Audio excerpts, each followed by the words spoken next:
CTET अभ्यर्थियों का एक बार फिर से हमारे चैनल 72 पायनियर फॉर एजुकेशन पर हार्दिक अभिनंदन। सीटीईटी फर्स्ट पेपर गणित एवं शिक्षा शास्त्र पेपर 2 की बात करेंगे। ये पेपर जनवरी 2012 का है, जिसमें मैथ्स एंड पेडागोगी दोनों को दिया गया है। पिछले में हम लोगों ने 2011 का पेपर दिया था। इसी तरीके से वर्ष 2018 तक हम आपको सारे पेपर देंगे। ये 1 to 5th का है और 6 to 8 का भी एक पार्ट जारी हो चुका है। चाइल्ड डेवलपमेंट वाले सर भी आपको बराबर वीडियो दे रहे हैं, ठीक है। तो चलते हैं, हिंदी वाले सर का भी सहयोग चल रहा है, लेकिन लॉकडाउन के चलते वो अपनी क्लासेस नहीं दे पा रहे हैं। लेकिन जैसे ही लॉकडाउन ख़त्म होता है केवल उन्हीं की क्लासेस आएंगी, तब तक मैं आपको मैथ के काफ़ी सारे वीडियो बनाकर दे देना चाहता हूँ, ठीक है। और सोशल भी आपका चल रहा है, साइंस भी आपका चल रहा है। चलते हैं पहले प्रश्न की तरफ। पहला प्रश्न हमारा, कक्षा 5 के विद्यार्थियों को समतल आकृतियों के क्षेत्रफल की संकल्पना में किसके द्वारा परिचित कराया जा सकता है। देखो, ये प्रश्न पीछे भी पूछा जा चुका है, जिसमें बहुत सारे पहले ही ऑप्शन दे दिए थे, फिर कहा था कि किस ऑप्शन को सबसे पहले उससे शुरुआत करेंगे और अंत तक क्या करेंगे। तो उसी को बदल करके इन्होंने वो 4 जो बिंदु दिए थे उनको 4 ऑप्शन में दे दिया है।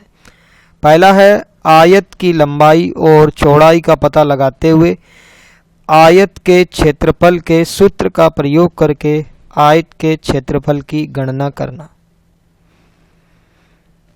दूसरा है, आयत और वर्ग के क्षेत्रफल का सूत्र बताना।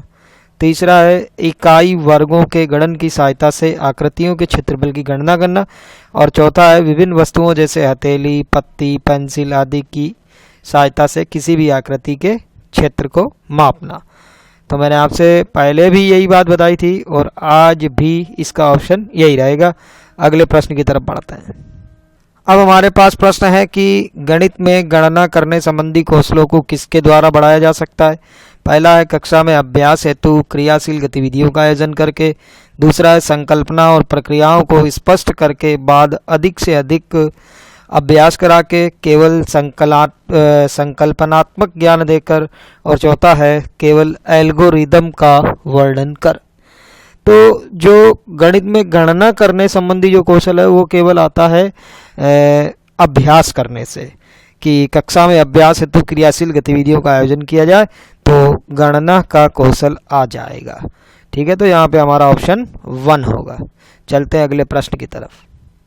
अब हमारा प्रश्न है, कक्षा 3 के विद्यार्थियों को लंबाई की विभिन्न इकाइयाँ पढ़ाने के लिए शिक्षक निम्नलिखित सामग्री कक्षा में ले जाएगा।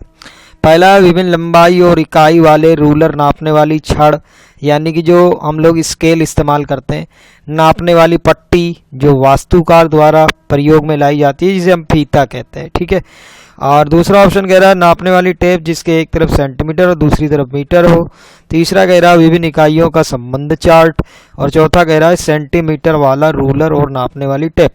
अब कक्षा 3 में जो है इकाई का हम लोग जो है ज्ञान करते हैं, यूनिट का, ठीक है। तो उसके लिए हमें सबसे पहले तो उनके सामने जो है लंबाई की, विभिन्न लंबाई की स्केलें ले जाएंगे और स्केल मापने वाले छड़ वगैरह मतलब वो स्केल ले जाएंगे। और फिर नापने वाले पट्टी जो होती है, फीता जिसे हम लोग कहते हैं, उसका प्रयोग करेंगे। तो यहाँ पर हमारा पहला ऑप्शन होगा, ठीक है। अगले प्रश्न की तरफ बढ़ते हैं। अब हमारा प्रश्न है कि कक्षा 3 के विद्यार्थी को संख्या पद्धति पढ़ाने का उद्देश्य है। पहला है, 4 अंकों वाली संख्या के योग और व्यकलन के कौशल में प्रवीणता प्राप्त करना। दूसरा, बड़ी संख्याओं को पढ़ने के कौशल में प्रवीणता प्राप्त करना। तीसरा, 6 अंकों तक गणना कराना। चौथा है, संख्याओं को सैकड़ा, दहाई और इकाई के समूह के रूप में देखना और स्थानीय मानों की सार्थकता को समझना। यानी यहाँ पर हम पढ़ाते हैं स्थानीय मान और दहाई, सैकड़ा और इकाई के बारे में उनको एक साथ संख्याएं रख करके सिखाया जाता है। तो यहाँ पे हमारा ऑप्शन 4 होगा। अगले प्रश्न की तरफ बढ़ते हैं। अब हमारा प्रश्न संख्या 5, सबसे उपयुक्त व्यूहरचना जिसका प्रयोग धनराशि के योग की कुशलता को आत्मसात करने के लिए किया जा सकता है वह है। देखो, धनराशि की बात हो रही है, ठीक है, कि धन कैसे जोड़ा जाएगा, क्या होता है क्या नहीं होता। भूमिका निर्वाह यानी रोल प्ले, बहुत सारे सवाल हल करना, फिर है सूचना और संप्रेषण तकनीक का प्रयोग करना, नेट में इसके लिए शब्द दिया गया है ICT, जिसका शिक्षाओं में प्रयोग करना है, ठीक है। फिर चौथा है प्रतिरूपों का प्रयोग करना। तो अगर धन की हमें उनको अवधारणा समझानी है तो उनको भूमिका निर्वाह वाला प्रोग्राम करवाना ज़्यादा बेहतर रहेगा कि वो रोल प्ले करे, कोई किसी को पैसा दे रहा है, कोई खरीद रहा है। जैसे आज की तारीख में स्कूलों में होता है कि स्कूल में आज मार्केट लगी है जिसमें सब लोगों को जाके खरीदना है और बेचना है, तो इस तरीके से उनको पता चलता है कि हम क्या कर रहे हैं, ठीक है। धन कैसे आ रहा है, धन का योग करना है, कितना बिक्री हुआ, ये सब वो सारी चीज़ें सीखते हैं। आगे चलते हैं अगले प्रश्न की तरफ। अब हमारा प्रश्न है, एक शिक्षक आधार और स्थानीय मान की संकल्पना का विकास करते समय कक्षा में निम्नलिखित पहेली का प्रयोग करता है। मैं 8 दहाइयों और 4 इकाइयों से कम हूँ। इस गतिविधि का उद्देश्य है, पहला ऑप्शन है आधार 10 और स्थानीय मान की संकल्पना को दृढ़ करना, दूसरा है योगात्मक आकलन करना, तीसरा है विद्यार्थियों को दहाई और इकाई की संकल्पना से परिचित कराना, और चौथा ऑप्शन है कक्षा में कुछ मजा करना और एक रास्ता को तोड़ना। एक रास्ता यानी कि कंसंट्रेशन को तोड़ना। तो यहाँ पर जो टीचर करना चाहता है वो देखो, वो कह रहा 8 दहाइयों और 4 इकाइयों से कम हो, यानी कि दहाई और इकाई की संकल्पना से परिचित कराना चाहता है, ठीक है। आगे चलते हैं। यहाँ पे दहाई और इकाई की संकल्पना से परिचित कराना चाहता है, ये आपको ठीक लग रहा है ना, लेकिन ये ठीक नहीं होगा क्योंकि परिचय तो उसका हो चुका है, क्योंकि वो बोल रहा है मैं 8 दहाइयों और 4 इकाइयों से कम हूँ, यानी कि वो आधार 10 और स्थानीय मान की संकल्पना को दृढ़ करना चाहता है, उसको पक्का करना चाहता है कि स्थानीय मान को कि 8 दहाइयाँ यहाँ पे ये हो जाएगा और 4 इकाइयों से कम हूँ, ठीक है। ये तो सबसे पहले इंट्रोडक्शन के टाइम होगा, लेकिन वो कह रहा है स्थानीय मान की संकल्पना का विकास करते समय, तो स्थानीय मान की संकल्पना का विकास करने के लिए उसको यहाँ आना पड़ेगा कि दहाइयाँ 8 दहाइयाँ और 4 इकाइयों से कम हो, ठीक है। आगे चलते हैं। अब हमारा प्रश्न है, योग और व्यवकलन पर आधारित शब्दों में दिए गए सवालों को हल करने की शिक्षार्थी की दक्षता का आकलन करने के लिए आकलन के शीर्षक हैं।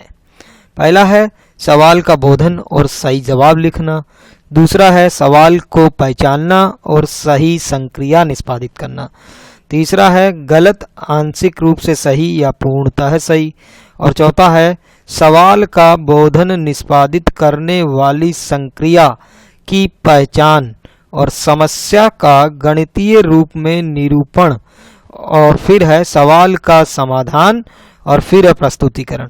तो ये सारी बातें जब हमारे पास होती है तभी हम शब्द वाले सवाल का हल कर सकते हैं, ठीक है। तो यहाँ पर ऑप्शन 4 होगा। अगले सवाल की तरफ बढ़ते हैं। अब हमारा प्रश्न है, सुश्री लीना दशमलव के गुणन की संकल्पना का शिक्षण करने के लिए ग्रिड गतिविधि का प्रयोग करती है। देखो ग्रिड गतिविधि क्या है इसके बारे में भी पूछा जा सकता है, तो ऐसे चेक्स बना करके उसमें क्रॉस लगाना ग्रिड गतिविधि के लिए गुणा और भाग सिखाया जाता है, ठीक है। उसका एक नमूना नीचे दिया गया है, ठीक। फिर इन्होंने क्या करा कि यहाँ पे 0.3 और यहाँ पे 0.2 का गुणा करवाया, जिसमें इन्होंने ये बताया कि ये 3 कॉलन यहाँ से यूज हो रहे हैं, ये 2 कॉलन यहाँ से यूज हो रहे हैं, और जब इन कॉलन का जो ये मिलने वाला है हिस्सा, इसको जब हमने जोड़ा तो 1 2 3 4 5 6 हो गया, और ये 2 है तो यहाँ पे 2 के बाद दशमलव लगा दिया, ग्रिड सिस्टम। तो इस पद्धति के द्वारा सुश्री रीना क्या करना चाहती है, तो पहला है सीखने के परंपरागत उपागम का प्रयोग कर रही है, दूसरा है समस्या समाधान कौशल के विकास पर बल दे रही है, तीसरा है प्रक्रमणशील ज्ञान पर ज़्यादा बल दे रही है और संकल्पनात्मक ज्ञान पर कम, जबकि यहाँ पर संकल्पनात्मक ज्ञान पर ज़्यादा जोर दिया जा रहा है। तो देखो चौथा कह रहा है संकल्पनात्मक ज्ञान और समस्या समाधान पर ज़्यादा बल दे रही है, बिल्कुल सही, और प्रक्रमणशील ज्ञान पर कम, ठीक है। तो यहाँ पे ऑप्शन 4 होगा। अगले क्वेश्चन की तरफ बढ़ते हैं। अब हमारे पास प्रश्न है कि भिन्न की योग संकल्पना के पाठ पर योजना बनाते समय शिक्षक पट्टी मोड़ने वाली गतिविधि का प्रयोग कर रहा है। कि शिक्षक क्या कर रहे हैं, क्लास में घुसे हैं और एक पट्टी लिए हैं जिसको पहले एक फोल्ड कर रहे हैं इस तरीके से, तो ये आधा हो गया, ये आधा हो गया, तो इन्होंने आधा लिख दिया इधर। फिर 4 फोल्ड किए तो ये फोल्ड करते करते यहाँ पे आ गई तो 1/4 हो गई। फिर इस तरीके से 8 फोल्ड कर दी और यहाँ पे ले आए फोल्ड करते करते उसको, तो इसमें 1/8 हो गई। तो ये गतिविधि क्या है, ठीक है, जो विषय वस्तु हम पढ़ाना चाहते हैं भिन्न की योग संकल्पना, उसके पहले की जो ये है गतिविधि है, तो ये कह रहा विषय वस्तु पश्चात गतिविधि। तो पश्चात तो हमें तो पहले बताना है ना कि भिन्न क्या है, ठीक है, तो बाद की नहीं है, ठीक है। फिर है समय की बर्बादी, तो भाई समय की बर्बादी करने के लिए क्लास में टीचर थोड़ी आएगा, कुछ पढ़ाने के लिए आएगा, ठीक है। विषय वस्तु से पूर्व की गतिविधि, तो जब किसी विषय को शुरू करना चाहते हैं तो उसके पहले ये हम लोग उनको दिखाते हैं कि हम क्या कर रहे हैं, तो इस तरीके से ये हमारा ऑप्शन थर्ड सही होगा, ठीक है। अगले क्वेश्चन की तरफ बढ़ते हैं। अब हमारा प्रश्न है कक्षा 4 के विद्यार्थी को ये समझाने के लिए कि शेष हमेशा विभाजक से कम होता है। कक्षा 4 की बात नहीं, बहुत सारे लोग हैं जो पढ़ रहे हैं, उनको आज भी ज्ञान नहीं है कि शेष हमेशा विभाजक से कम होता है, भूल जाते हैं या भूल गए होंगे या उनको बचपन में सिखाया ही नहीं गया होगा। तो उचित उपागम क्या है, तो पहला है अनेक बार विद्यार्थियों को मौखिक रूप से स्पष्ट करना। तो बार बार स्पष्ट करना ये तो कोई हाँ आ जाएगा, बहुत समय लगेगा। फिर कह रहा विभाजन वाले सवालों को मिश्रित भिन्नों के रूप में निरूपित करना और ये स्पष्ट करना कि भिन्न का अंश शेष है, ठीक है। मिश्रित भिन्न होती है जैसे 2 सही 1/5, जिसको हम कहते हैं कि इसको गुणा करना है फिर इसको जोड़ना है, क्योंकि भाज्य का फॉर्मूला होता है कि भाज्य बराबर भाजक गुणा भागफल प्लस शेषफल। तो हमारा ये जो 5 है ना ये भाजक है और यहाँ पे क्या लिखा है इनटू, ये हमारा भागफल है और प्लस शेषफल क्यों होता है, क्योंकि ये शेषफल है। अब बार बार हम इसको शेषफल कहेंगे तो क्या आपको पता चल जाएगा कि शेषफल जो है भाजक से कम होता है। हाँ, आपको ये पता चल जाएगा कि ये उचित भिन्न है, ठीक है ना, क्योंकि आपको भिन्न बताई गई है, उनके आगे की बात अभी नहीं की गई कि ये भिन्न में क्यों अंश छोटा और बड़ा होता है, उचित और अनुचित के बारे में बात बताई गई है। अब यहाँ से आगे बढ़ते हैं।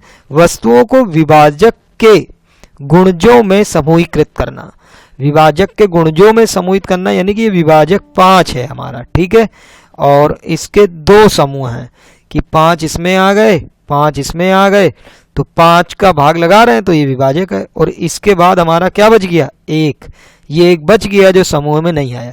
तो आपको इन तीनों में अभी तक क्या सरल लगा कि हम जिसका विभाजक है उसको छोटे रूप में, बच्चों कक्षा 5 के नीचे की बात हो रही 4 की, तो हम यहाँ पर ऑप्शन 3 के लिए जाएंगे, ठीक है।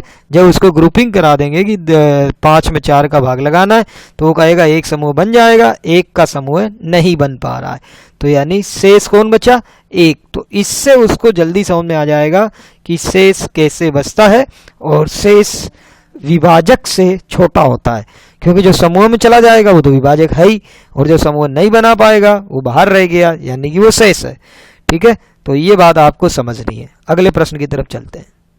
अब हमारा प्रश्न है कि दी गई आकृति समान आकार के 5 वर्गों से मिलकर बनी है, आकृति का क्षेत्रफल 180 वर्ग सेंटीमीटर है, तो आकृति का परिमाप क्या होगा। तो सबसे पहले तो आपको यहाँ पे वर्ग का फॉर्मूला होना जरूरी है। तो वर्ग के क्षेत्रफल का फॉर्मूला क्या होता है, वर्ग के क्षेत्रफल का फॉर्मूला होता है भुजा गुणा भुजा, या कुछ लोग जो साइंस के हैं वो कह देते हैं कि साइड स्क्वायर होता है, टाइम खराब हो रहा है, लेकिन आपको पता होना चाहिए, ठीक है। तो यहाँ पर कितने वर्ग की बात कर रहा है, 5 वर्ग की बात कर रहा है, तो 5 गुणा भुजा स्क्वायर ये ऐसे रख देंगे, ठीक है। और बराबर में हमारा क्षेत्रफल दिया गया है वो है 180, और 5 का जब हम 180 में भाग लगाएंगे तो हमारे पास आ जाएगा 36, ठीक है। तो भुजा जब यहाँ होगा तो यहाँ पर 36 का रूट निकल जाएगा और हमारी भुजा आ जाएगी 6, ठीक है, यानी कि इस इतनी सी लेंथ का नंबर है 6। अब वो कह रहा है आकृति का परिमाप, तो यहाँ पे आप कहीं वर्ग का परिमाप लगा करके सबको मत जोड़ देना। मैंने आपको पहले भी शायद वीडियो में बताया है कि परि का मतलब होता है चारों ओर, फिर होती है माप। यानी ये देखो, ये यहाँ से यहाँ तक पहले हम चलेंगे तो 6, 6 और 6, तो कितना हो गया 18 हो गया। फिर 6, 6 और 6, ये भी अपना 18 हो गया। फिर ये केवल 6, ठीक, और फिर यहाँ तक आएंगे तो 6 दूनी 12, फिर यहाँ पर आएंगे तो ये 6 दूनी 12 और यहाँ पर केवल 6। तो हम यहाँ से जोड़ना चालू करते हैं। 18, 18 36, 36 6 42, 42 12 54, 54 12 कितने हो गए 66, और ये आखिरी 6 72। यानी कि ऑप्शन 2 हमारा सही होगा। अगर आपको शब्द की परिभाषा पता है तो आप परिमाप बड़ी आसानी से निकाल लेंगे।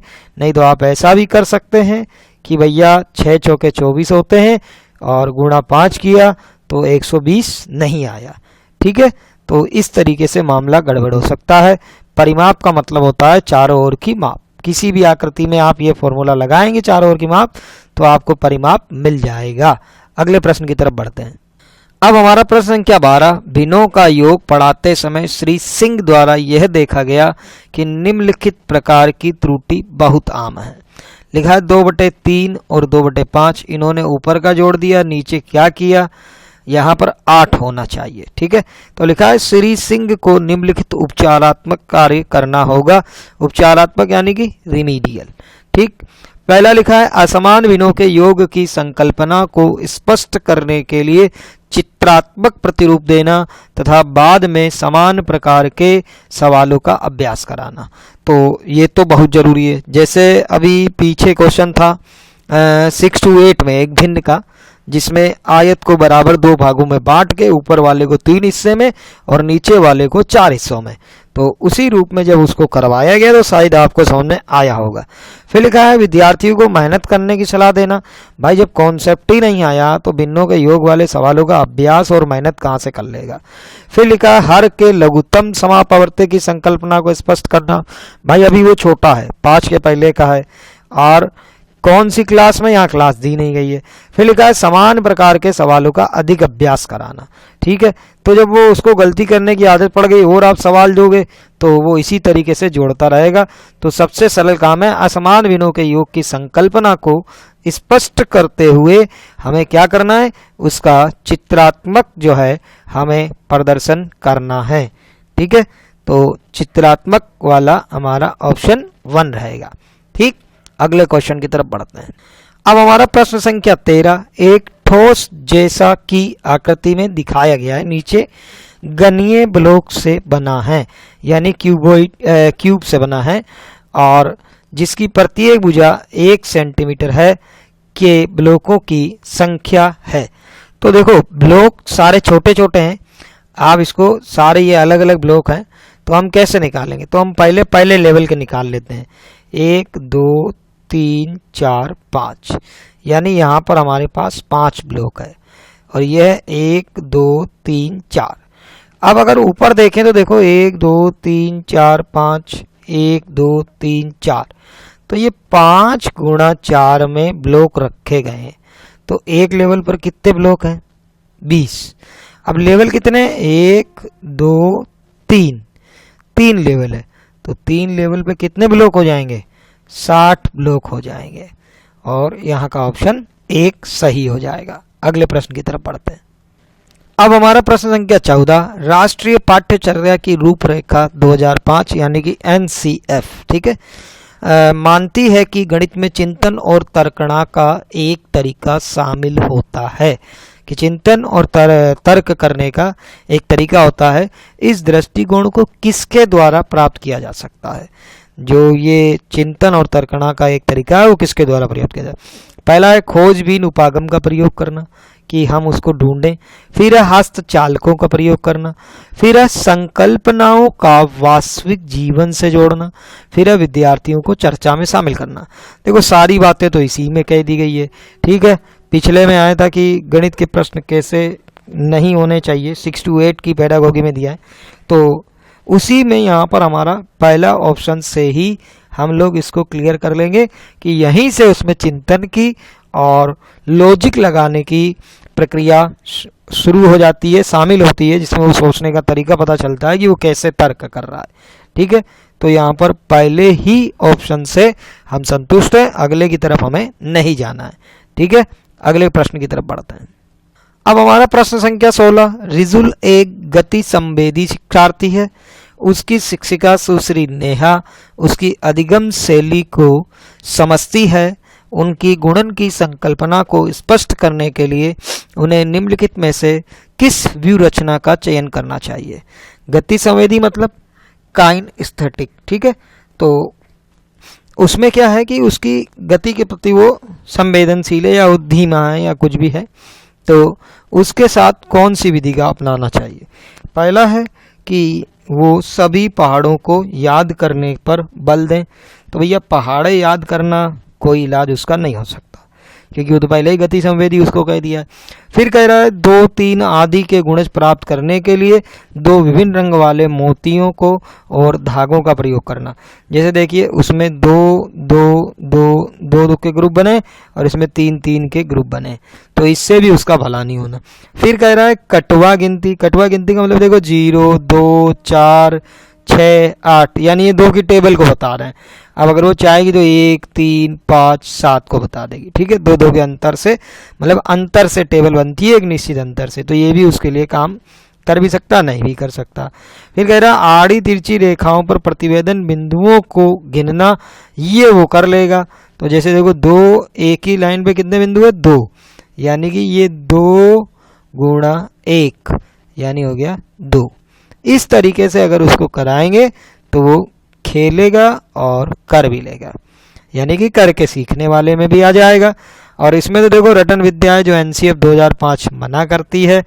अब इसमें उसमें कितनी मालाएं बनाएगा, और इसमें जो है बिंदु वाले से एक कैलकुलेशन भी होती है जिसको प्रेफर किया गया है बहुत सारे कामों में, कि ये 2 लाइन खींच दी गई और जिससे गुणा करना वो 1 लाइन खींच दी गई, फिर गोले बनाए गए। तो एक तरीका है जिससे आंसर आता है। ठीक है, आगे बढ़ते हैं। अब हमारा प्रश्न कक्षा 3 में एबेकस का प्रयोग खाली जगह में शिक्षार्थियों की सहायता नहीं करता है। शब्द नहीं पे आप विशेष ध्यान दें, बहुत सारे प्रश्न होते हैं जो नहीं करके आते हैं। पहला कह रहा है बिना किसी त्रुटि के संख्याओं को पढ़ने। दूसरा कह रहा है शब्दों में दी गई संख्याओं के समान संख्यांक लिखने। दूसरा कह रहा है गणना में परिशुद्धता प्राप्त करने। तीसरा कह रहा है स्थानीय मान की महत्ता को समझने। तो अगर मैं आपको बताऊं कि बच्चा जो है स्थानीय मान की परिकल्पना को तो बिल्कुल सही से समझ जाता है जब एबेकस का प्रयोग करता है, और उसकी कैलकुलेशन भी तेज हो जाती है और बिना किसी गलती के वो संख्याओं को पढ़ भी सकता है। लेकिन शब्दों में संख्याओं के समान संख्यांक लिखने की बात यहाँ से नहीं हो सकती है। ठीक है, आपने सुना भी होगा कि एबेकस क्लासेस बहुत सारी चल रही है जिनमें बच्चे पढ़ने जाते हैं और वो बहुत तेज़ी से गणना करते हैं और शुद्धतम गणना करते हैं। खेलते खेलते वो संख्याओं को करना सीखते हैं, पहले एबेकस की सहायता से। फिर एबेकस जब उनकी उंगलियों में सेट हो जाता है तो वही 10 उंगलियां उनकी कैलकुलेशन को बिना एबेकस की सहायता से कर सकती है। ठीक है, अगले प्रश्न की तरफ बढ़ते हैं। अब हमारा प्रश्न संख्या 17, निम्नलिखित में से किस विभाजन में शेष उससे अधिक होगा जब आप 176 को 3 से विभाजित करते हैं। तो पहले तो 176 को 3 से विभाजित कर लो। ठीक है, तो 5 तिहाई 15 बच गया 2 और 6। अब 3 का भाग जाएगा 8 बार, 3 8 24, तो हमारा बच गया 2। अब यहाँ 175 में 3 का भाग लगाएंगे। देखो 176 में लगाए तो 2 बचा और 1 कम हो गया, तो यहाँ पर 1 शेष बचेगा। अब 176 में 2 का भाग लगाएंगे तो जो देखो ये सम है और ये भी सम है, तो जिस संख्या का इकाई अंक क्या हो 0 2 4 6 8 हो वो 2 से पूर्णतया विभाजित होती है। ये बात आपने सुनी होगी। तो यहाँ पर शेषफल बचेगा 0। फिर है 173 भागे 5, तो 5 की विभाज्यता ये कहती है कि संख्या का इकाई अंक 0 या 5 हो। तो पूरा पूरा भाग जाता है, तो यानी इसमें हमारा बचेगा 3 अगर हम 0 करना चाहेंगे तो, ठीक है ना। फिर इसमें जब 4 का भाग लगाएंगे तो देखो एक ही ऑप्शन होता है जिसमें इस शेष से अधिक होगा, और वो अधिक किस में हो चुका है, 3 वाले में हो चुका है। फिर भी अगर आप इसका भाग लगाएंगे इसमें तो 4 का होता है इकाई और दहाई में भाग देने पर जो शेषफल हमें मिल सकता है। तो 4 का भाग इसमें लगाएंगे, 4 एकम 4 बच गया 3 और 4, 8 चौके 32 और वहाँ था 34, तो 2 शेषफल बचेगा। अगर वो बराबर कहता तो इसको लिया जाता, अब अगर वो कम का कहता तो इसको लिया जाता, अगर वो अधिक का कह रहा है अपना प्रश्न तो हम ऑप्शन 3 को लेंगे, ठीक है। अगले प्रश्न की तरफ बढ़ते हैं। अब हमारे पास प्रश्न है 500 सेंटीमीटर, 50 मीटर और 5 किलोमीटर बराबर क्वेश्चन मार्क, और आंसर क्या दिया है, मीटर में, मीटर में, मीटर में, मीटर में, यानी इन सब को हमें मीटर में बदलना है। और मीटर में बदलने के लिए हमें क्या करना रहता है, हमें सबसे पहले सबकी इकाइयाँ पता होनी चाहिए कि 100 सेंटीमीटर होते हैं तो 1 मीटर बनता है। तो यहाँ पे कितने सेंटीमीटर हैं, 500, कितने सेंटीमीटर है, 500 सेंटीमीटर, तो ये देखो ये 5 गुना है, तो यहाँ पे हमें पहले से मिल जाएगा 5 मीटर। इसको हम इधर लिख लेते हैं कि हमारे पास 5 मीटर हमें मिल चुका है। और ये 50 मीटर है तो इसको कोई दिक्कत ही नहीं है, 50 मीटर डायरेक्ट लिख देते हैं।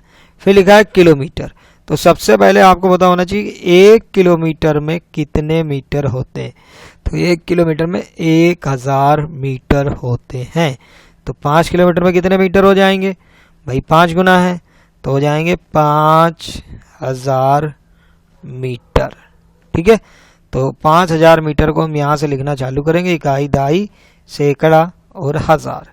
तो ये हो गया 5, ये हो गया 5, यहाँ 0 और फिर यहाँ 5, तो 5055 मीटर इसका सही जवाब होगा, ठीक है। सबसे पहले आपको देखना है कि जवाब किस में दिया गया है, फिर आपका कन्वर्जन होगा, यानी कि उनको इकाई में बदलेंगे जिस इकाई में आंसर मांगा गया है, फिर हम इसका जवाब दे सकते हैं, ठीक है। अगले प्रश्न की तरफ बढ़ते हैं। अब हमारा प्रश्न है कि प्रश्न संख्या 19, पैटर्न की पहचान करना, उन्हें पूरा करना प्राथमिक स्तर पर गणित की पाठ्यचर्या का एक अनिवार्य हिस्सा है, क्योंकि पैटर्न बने होते हैं बहुत सारे कि ये लॉजिक लग रहा है। जैसे अभी 6 to 8 में एक तीली का पैटर्न था, आप लोगों ने अगर वीडियो देखा होगा तो, नहीं तो आप ये मत सोचिए कि वो 1 to 5 का है और ये 6 to 8 का है। देखो पैडागोगी जो है वो पैडागोगी ही है, ठीक है, थोड़ा सा लेवल का अंतर होता है, लेकिन जब यहाँ पे बात हो रही है तो आपको वहाँ पर आप देख भी सकते हो, और आगे हमारे पास इसमें प्रश्न भी है, ठीक है। तो कह रहा है एक पैटर्न होता है और उस पैटर्न को पहचानना और पहचान करके उसको आगे बढ़ाना प्राथमिक स्तर पर गणितीय पाठ्यचर्या का एक अनिवार्य हिस्सा। इससे लॉजिक जो होता है उसका माइंड लॉजिकली जनरेट होता है और वो क्रिएटिव बन जाता है, ठीक है। तो यहाँ पर हमारे पास ऑप्शनों के साथ हम लोग चलते हैं। तो पहला ऑप्शन कह रहा है विद्यार्थियों के प्रतियोगी परीक्षाओं के लिए तैयारी करता है, भाई अभी तो वो 1 to 5 में है, ठीक है। फिर लिखा है सुडोकू पहेली को हल करने में विद्यार्थियों की सहायता करता है, ये भी नहीं है।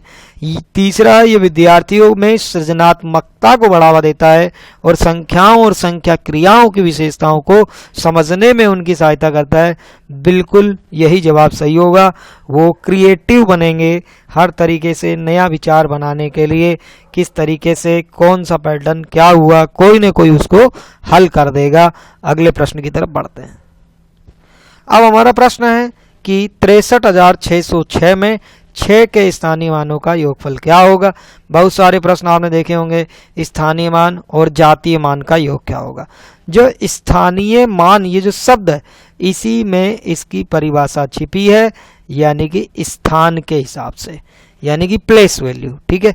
तो यहाँ पर जब हम देखेंगे 63,606 में 6 हमारा यहाँ भी है, 6 हमारा यहाँ भी है, 6 हमारा यहाँ भी है, तो ऐसा नहीं है कि 18 इनका योग हो गया, गलत, ठीक है। तो पहला जो है वो इकाई अंक पर है, तो इसको हम 6 लिखेंगे, और ये भी 6 है लेकिन ये कौन से अंक पर है, सैकड़ा पे है, यानी कि इसको लिखेंगे 600, ठीक है। फिर जो इकाई, दाई, सैकड़ा, हजार, 10,000, ये 10,000 पे यानी 10,000 गुणा 6 यानी कि 60,000। ठीक है, तो इसको ऐसे लिखेंगे। अब इनको जोड़ेंगे तो 6 0 6 0 6 यानी कि 6 0 6 0 6, और ये ऑप्शन हमारा होगा कहाँ पर, ऑप्शन संख्या 4। अब हो सकता है कि ये सीटीईटी का पेपर है वो स्थानीय मान की बात कर रहा है, कल को जातीय मान की कर ले और आप इसको बता दें जल्दबाजी में, तो पढ़ना जरूरी है स्थानीय मान और जातीय मान। जातीय मान का मतलब होता है वो खुद अंक क्या है, वो अंक है 6, यानी यहाँ पर 6 हो चाहे यहाँ पर 6 हो चाहे यहाँ पर 6 हो, वो 6 ही कहलाएगा। ठीक है, लेकिन स्थान के हिसाब से जो होगा वो उसका स्थानीय मान कहलाएगा। तो प्रश्न के पढ़ते समय बिल्कुल उसको ध्यान दें कि उसमें हो क्या रहा है। अगले प्रश्न की तरफ बढ़ते हैं। अब हमारा प्रश्न है 5671 और उसके अंकों को पलट देने पर प्राप्त संख्या का अंतर क्या होगा। भाई इसमें कोई बड़ी बात है ही नहीं, 5 6 7 1 लिख दिया और पलटेंगे तो 1 7 6 5 लिख देंगे। अब बस घटाना है, 11 में से 5 गया, बच गया 6, इधर हो गया 6 तो ये हो गया क्या 0, फिर ये 16 में से 7 गए, बच गया 9, और 4 में से 1 गया, बच गया 3, 39 0 6, ऑप्शन 3। बहुत छोटा सवाल, कम समय लिया जाएगा। आगे चलते हैं। अब यहाँ पर हमारा प्रश्न है कि एक नीचे दिए गए पैटर्न का अध्ययन करें। तो अभी जब बात हो रही थी कि प्रश्न की कि पैटर्न को पहचानना और उन्हें पूरा करना प्राथमिक स्तर पर गणित की पाठ्यचर्या का एक अनिवार्य हिस्सा है, तो इसीलिए हर क्लास में हर पेपर में एक पैटर्न जरूर पूछा जा रहा है।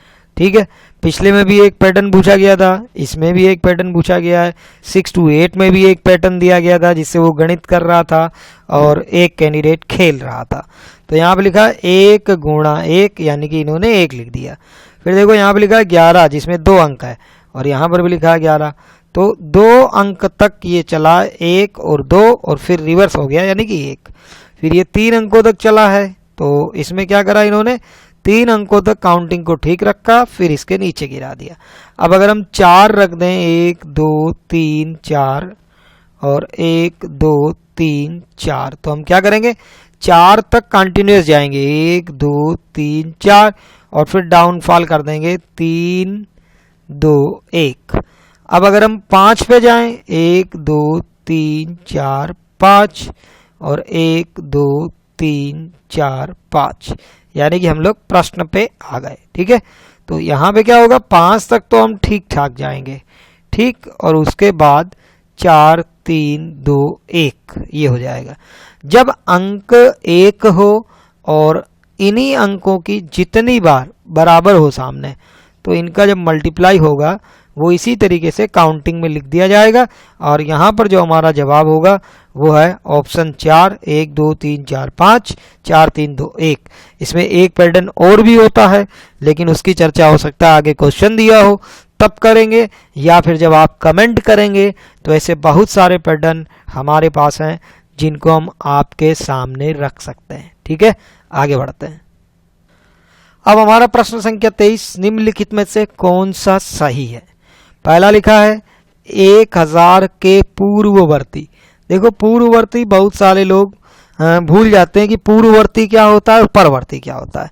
आपने एमए किया होगा, बहुत लोगों ने एमए किया होगा, बीए किया होगा, तो वहाँ लिखा होता है पूर्वाध, लिखा होता है यानी पहला वर्ष, एमए फर्स्ट ईयर को कहते हैं, यानी पहले वाला। ठीक है, फिर कह रहा है अगला शब्द है परवर्ती, पर यानी बाद में, पूर्व कहते हैं वो मेरे पूर्व आया यानी कि पहले।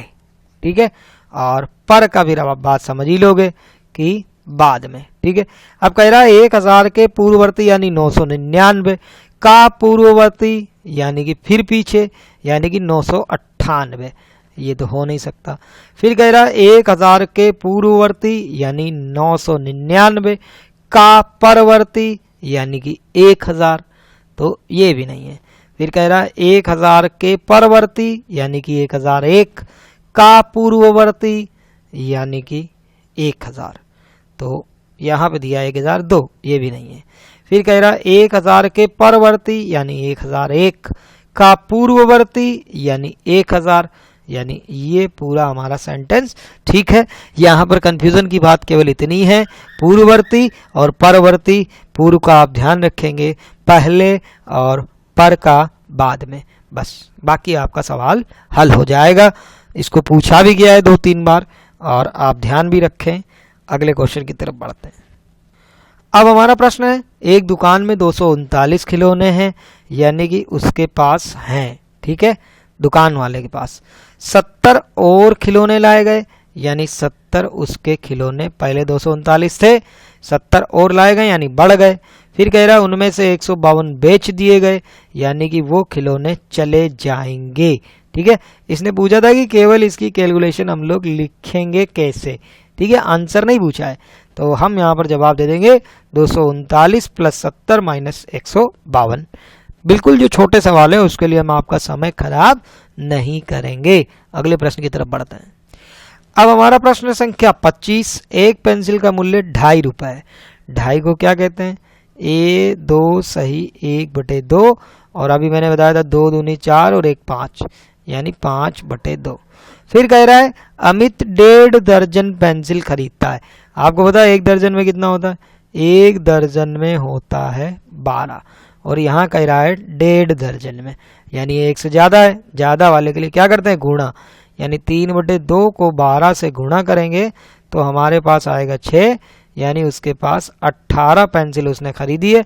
और एक पेंसिल की कीमत कितनी है, 5/2, यानी गुणा 18, और 2 का भाग 18 में कितनी बार गया, 9 बार, यानी इसके रुपए खर्च हुए 45। अब क्या कह रहा है, और दुकानदार को 100 रुपए का एक नोट दिया, भाई 100 का दे दिया। अब उसे कितने रुपए वापस मिलेंगे, भाई 100 में से 45 का सामान हो गया, 5 यहाँ बचा, 5 यहाँ बचा, 55 रुपए उसे दुकानदार उसे 55 रुपए वापस करेगा, ठीक है। अगले प्रश्न की तरफ बढ़ते। अब हमारा प्रश्न है 3759 और 9573 के गुणनफल में दहाई और इकाई अंक का योगफल क्या होगा। अब आदमी कहेगा इतना बड़ा गुना करें, लेकिन उसका एक तरीका है, लिखना उतने ही बड़े में, ठीक है।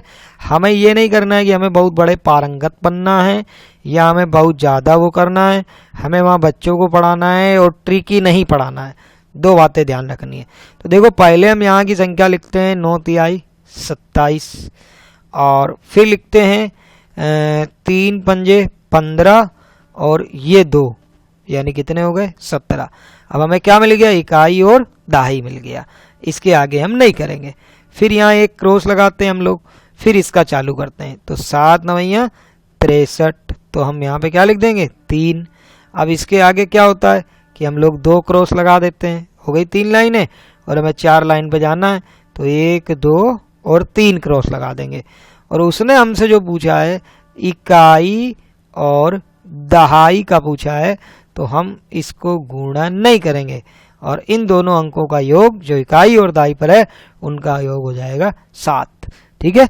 कोई भी बात हो आप उसको एक लॉजिक से करेंगे, आपको समझ में आएगी, कोई ज़्यादा मेहनत करने की ज़रूरत नहीं है। किस तरीके से निकाला जाता है इस बात पे ध्यान देना है। इकाई अंक निकालने की तो विधि भी है, लेकिन वो 6 to 8 के लिए चाहिए, तो उसमें हमने उस विधि को भी बताया है।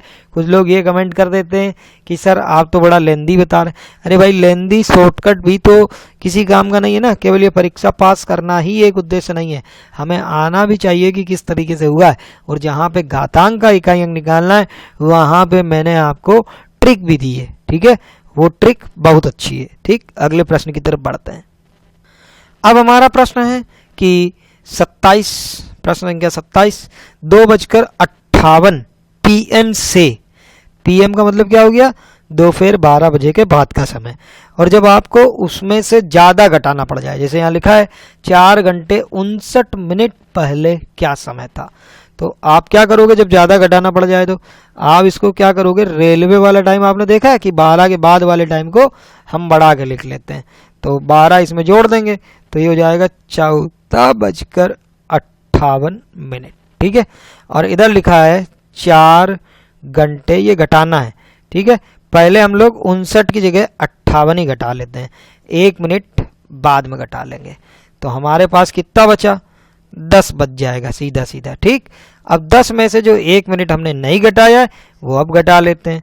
तो टोटल घंटे कितने होते हैं 10 और 1 घंटे मिनट कितने होते हैं 60। तो हम इसको ऐसे लिख लेंगे 9 घंटे 60 मिनट और 1 हिस्से घटाएंगे तो आ जाएगा आपका क्या,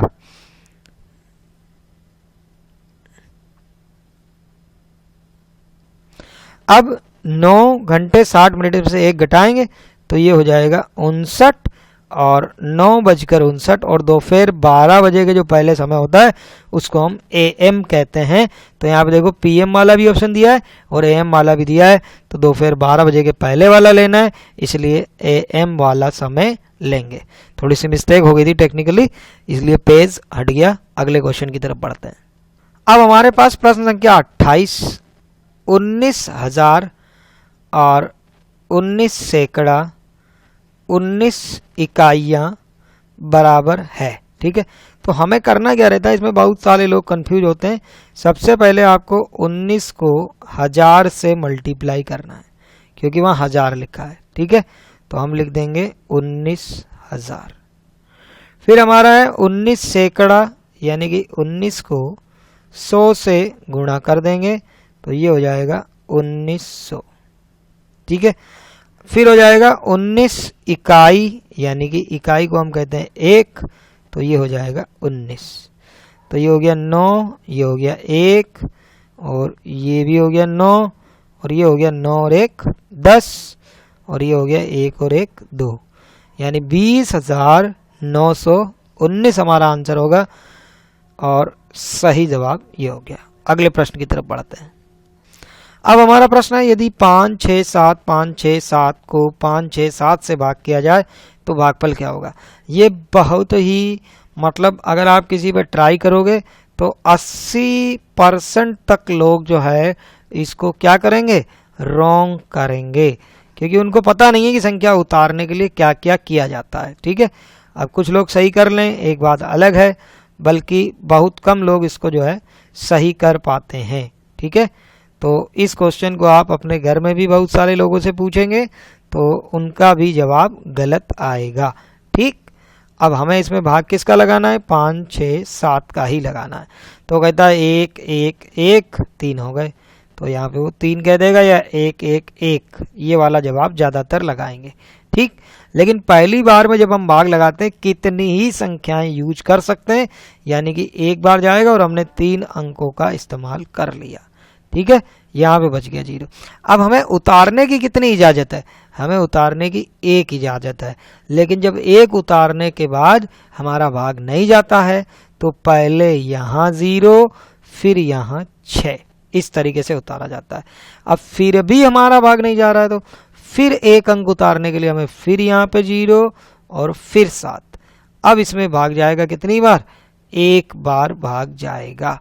ठीक है, तो फिर बच जाएगा शेष 0। अब हमारे पास क्या है उतारने के लिए 5, लेकिन फिर भी भाग 5 में नहीं जाएगा, उतार 1 ही जीत सकते हैं। अब हम 6 को उतारना चाहते हैं, उसके लिए पहले 0 लगाना पड़ेगा, 1 0 से 1 ही अंक उतरेगा। अब भी भाग नहीं जा रहा है तो 1 0 और लगाएंगे और 7 नीचे आएगा तो यहाँ आएगा 1। इसीलिए इस सवाल को पूछा जाता है कि आप सही से संख्या उतार पाते हैं या नहीं। तो बहुत सारे लोगों का इस तरीके में कोई ना कोई आंसर आकर के गलत हो सकता है, इस चीज़ को ध्यान रखें। ठीक है, सही जवाब होगा ऑप्शन 2। अब चलते हैं अंतिम प्रश्न की ओर। अब हमारा प्रश्न है कि 1/2 में कितने 1/8 हैं। तो 1/2 में पूछ रहा है, तो 1/2 में 1/8 पूछेगा तो ऐसे आपको लिखना है, और जब गुणा में बदलते हैं तो 1/2 गुणा इसका अंश यहाँ और हर यहाँ, यानी 8/1 हो जाएगा और 2 इसको काटेगा तो 4 आंसर आ जाएगा। यहाँ पे हमारा जवाब होगा 1। आशा करते हैं आपको वीडियो पसंद आया होगा, और आया है तो सब्सक्राइब करें, लाइक करें और लोगों को शेयर करें जिनको मैथ से लगता है डर।